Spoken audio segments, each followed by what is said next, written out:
Morning peeps, good morning everyone, how's everyone doing? Hope you guys are all doing well. Don't forget, if you're new to the channel, like, share, subscribe. Back-to-back videos. Feels like old school Addy again. I remember when I used to do 10 videos a week. It's true, 10 videos a week. The old school subscribers will know. We certainly don't do that anymore, but we can at least try and get to one video a day. All right, let's have a look and see what there is to talk about today. Let's start here. Sonny Edwards angles for Chocolatito fight in the UK after IBF WBO unification versus BAM. Let's just concentrate on BAM. Let's talk about what next after BAM. This is such a tough fight for Sonny Edwards. Tough fight. BAM, arguably fight of the year last year, right? It was BAM or Bivol. Some people gave it to BAM. I gave it to Bivol, but I can understand why BAM got it. 3 fights last year, and he announced himself on the world scene, right? World level, could be a pound for pounder. So this is what Sonny Edwards has got to try and defeat 16th of December. Look, to be fair to Sonny, I mean, I don't think I've ever seen a fighter so confident. Like, he is super confident. Like, he was there on the weekend cornering his friend, and I was like, what are you doing here? Like, why are you not in training camp? But, I mean, that probably takes his mind off the fight. You know, other fighters do different things. Maybe him sort of watching boxing, being around boxing, helps him just, in a way, prepare for it, but at the same time, almost just hit that pause button for a little while. And look, we'll see. I mean, if Sonny goes and beats BAM, I mean, I've got Lee Wood right now as the British Fighter of the Year because of those 3 fights. I know defeat against Lara, but to kind of do the get back and then beat Josh. Obviously, if Sonny beats BAM, Sonny's British Fighter of the Year by some distance. So look, we'll see how it gets on. And then after that, then Chocolatito, then, I don't know, a bit of a revenge mission. Julio Cesar Martinez, right? There's fights out there, but let's just concentrate on this one. Daniel Cormier, I thought Ngannou lost, but what a performance. He looked like he belonged there. I mean, yeah, I guess he did, right? I mean, people are still talking about this. I think the WBC convention is today. It's over 4 or 5 days, isn't it? And I think I read somewhere that Mauricio Suleiman is going to announce that Francis Ngannou is now ranked in the top 10 in the WBC. Which makes sense, but is also crazy. It makes sense because he fought the #1 on the planet in Fury and pushed him all the way, which suggests he's a very good fighter. But it doesn't make sense because the record books say he lost, and he did lose that fight, and he's only had 1 boxing match. So how is that guy ranked in the top 10? Like, do I think there are 10 heavyweights that could beat him? There probably is, you know. Like, it could have just been a one-off. And like, I mean, could he beat Jared Anderson? Do you know what I mean? I mean, could he? I don't think he could. So it's a bit strange for him to be ranked, but this is boxing and it is what it is. On this, someone asked me the other day about Tyson Fury, and I can't remember what channel it was, but it was after the Newcastle card. And I said that Tyson Fury's in decline. And obviously a few people didn't like that response from me. And like, obviously he's in decline. Like, I don't even think that's a controversial statement. I mean, I think every fighter who gets past the age of 32, 33 is going back that way. I mean, it's very rare that you get to that age and you're going that way. Very rare. There are going to be some people that sort of go against that, right? Bernard Hopkins is one. Was Floyd better in his 30s than Floyd? Pretty boy, debatable, but most times you're going to go that way. So it's not controversial for me to say Fury is in decline. If this video was about AJ, I'd say AJ is in decline. Deontay Wilder's in decline. Oleksandr Usyk is in decline. I mean, Terence Crawford, who pound for pound #1, is probably not as good as Terence Crawford was 5 years ago. It's just how it is, right? You're going to be in decline. I think Tyson Fury's decline, though, is a bit more rapid than that, just because, I mean, I've always said that I think this is the hardest sport on planet Earth. It's the hardest sport, right? And I mean, you look at some of the athletes that are in their 30s that keep on going in different sports. I mean, the way they look after their bodies, like LeBron James, 38 years old, year 20, I think, or 21 in the NBA, which is ridiculous. I think he says he spends millions a year on his body just to make sure that he is in the best possible condition. Cristiano Ronaldo, right? Was he 38, 39? Another guy that just keeps on going. Look at his physique. It's ridiculous. He spends, again, millions on his body. Fury. So it's not like Fury. I mean, I love Fury, by the way. I think some people think I don't. I actually do. I like Fury a lot. I think he's a character. Every time I interview him, it's nothing but love. I think because I am sort of AJ fanboy, right? I'm just going to say it. I think people think that means you dislike Fury. Not at all. I love them both. I like AJ a bit more, but I certainly love Fury. Even had some nice words to say about me the other day to Andy Lee. So it's certainly not a Fury hater or anything like that. But if we're honest, I mean, the physical shape of Fury isn't the best.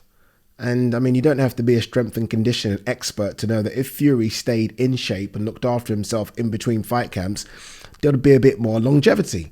And that decline, which I think might be on a bit of a, not a rapid rate, it's certainly not that, because I still think Fury's the best heavyweight on the planet, but it would be a lot slower. I don't think it helps how Fury, I think, because I'm not part of Team Fury, but I don't think it helps how Fury lives the life in between fights.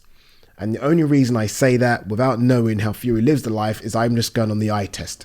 Like that press conference when Fury took his top off against for Ngannou, I was like, what the hell was going on? Fury was easily above 300 pounds. Easily. So that's why I think Fury's in decline. Again, if this was an AJ video, I'd say AJ's in decline. I'd keep it real with all of them because you get to a certain age and there will be decline there. And not just that. I mean, aside from that, I mean, you're getting punched in the head. I mean, it's difficult, right? We always talk about the Wilder fight, and I always say I think Wilder's now lost a step because of the Fury beating. Wilder landed some clean shots on Fury as well. They must take their toll. Sparring takes their toll. So yeah, he's definitely in decline. It can be slowed if he gets in shape. Is that true? And if you don't think that's me being honest, then I don't know what to tell you. It's true. I mean, go and look. Let me see if I can quickly get it up, actually. Tyson Fury's weight. I keep saying this, and I hope I'm right. I could be very wrong. I hope I'm right. But I always say that Tyson Fury, I think, looked better. Still not everyone's going to have the body of a Greek god. Not everyone's going to look like Ngannou or AJ. But, it can help stand in shape. Plus, he's 35 now, Fury. So I want to get up, if I can, the weight for Vladimir Klitschko. I've got to do all this login nonsense. I think it was around 250, I think. Obviously, his last couple of fights have been 280, 277. That's an extra 20 pounds of fat. It's not muscle. It's not lean muscle, is it? So, yeah, he certainly is in decline, but I still think he's the number one on the planet. I still think he's going to beat Oleksandr Usyk. And if he's on his A game, I think he beats everyone. If he's on his A game, if he's in shape, if he's taking it seriously. Few ifs there. Conor McGregor's manager not ruling out a future clash with Jake Paul. You never say never. Next, David Benavidez. I feel like my brother beating Charlo is going to be biggest upset in boxing. I feel like this card, which is November 25th, so it's not too long to go. It's almost just like, I don't know. I don't think there's much interest in it for some reason. And there should be. Benavidez, Demetrius Andrade's a good fight. Jose Benavidez versus Charlo's a weird one. But there's some good fights on the card. Let's see if we can get the card up. David Benavidez. Let's have a look. Event. Matthias versus Ergashav, IBF World Super Lightweight Belt. Hector Luis Garcia versus Lamont Roach. It's a good fight.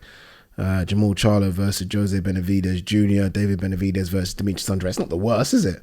Decent card, but don't think anyone's talking about it. It's almost just kind of, no one's talking about it at all, are they? What they are talking about right now was this fight card in Saudi Arabia, which I now believe is 99.9% going to happen. I genuinely believe it's going to happen. I think they are doing it. I think there's going to be some sort of announcement in the next few days. And yeah, I think we are going to see AJ Ottavolin, Wilder, Parker, Dubois versus, I don't know. I don't think we're going to see Martin Bakole. I don't think we'll see Bakole. I think we might see Filip Hrgovic. I think it's a big one. It's a big one. We'll see. Tommy Fury weighing his options up, very eager to eventually challenge for title. If I'm Tommy Fury, and again, this is no dig, stay in this Misfits thing. Not because I don't think Tommy Fury could do some damage in boxing. I don't think he's going to win any big titles, but you can still have some fun fights. It's just the money. The money's crazy. I mean, the lowest he got for that Misfits thing, I'd say the lowest is 3 million. The highest could have been 7, 8. Stay over there, please. Teofimo Lopez on murky future. I bring too many demands and don't get nothing back. We want to weigh our options. I don't understand that. Is he critiquing himself? I bring too many demands. It's knowing your worth with him. It is knowing your worth. I do wish that he had a promoter backing him, almost like someone being his mouthpiece. Someone that can take all the heat from him and can push him and say you're the greatest thing and go out there. Because when he does it, people seem to say it comes off with a bit of arrogance. I don't know. Sometimes I think he's just backing himself. But I can understand why people are like, this sounds a bit arrogant, this kid. If he had someone doing it for him, whether that be an Oscar, whether that be an Espinoza, whether that be Eddie Hearn, someone just kind of beating the drum for him, I think it would help. But look, I like Teofimo, again, coming off that good win against Josh Taylor. It looks like there might be, or he's just ticking over, because he looks in shape, by the way, still, doesn't he? Like there is a camp or a fight announcement soon, but we'll see what happens. He's got to be careful, though. There are only two options right now, ESPN or DAZN. That's it, unless look, we wait to see what's going to happen with PBC and if they sign with DAZN or Amazon. But right now, you can't burn those bridges. So as good as you are, I mean, if you're pissing off Eddie and you're pissing off Bob, then, dude, you're just going to sit on the sidelines. It's about, this sport's about getting in and making money. And, you know, I get it. You think you're worth hundreds of millions, but just take what's on the table and, and get those big fights. And eventually you'll get that big check eventually. Let's have a look. Otto Volin, whose name has been mentioned a lot. I think that Usyk, with Usyk, that Fury is still the favourite, but Usyk will give him a really good fight. Yeah, a lot of people think that Usyk wins.